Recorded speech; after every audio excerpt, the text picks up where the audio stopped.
The first car was far from pretty. It was a clunky contraption of metal and wood. The engine was loud and smoky. It moved slowly, but it moved.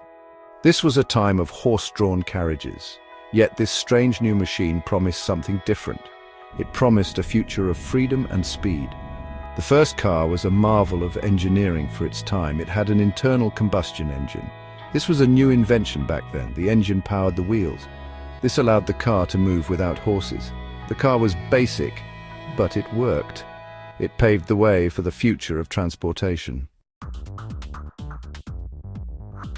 The first car was not without its problems. It was difficult to start. Drivers needed to hand crank the engine. This was hard work. The car was also bumpy and uncomfortable to ride in. There were no paved roads back then. Despite these challenges, people were excited about the car. It had the potential to change the world. People dreamed of traveling long distances. They wanted to explore new places.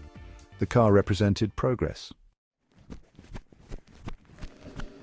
In 1908, Henry Ford introduced the Model T. It was nicknamed the Tin Lizzie. This car was a game changer. It was more affordable and reliable than earlier cars. The Tin Lizzie was easy to drive and maintain. This made it popular with everyday people. The Tin Lizzie had a simple design. It was built to last. Ford used an assembly line to produce the Model T. This made it possible to build cars faster and cheaper. The price of the Model T dropped. More people could afford to buy a car.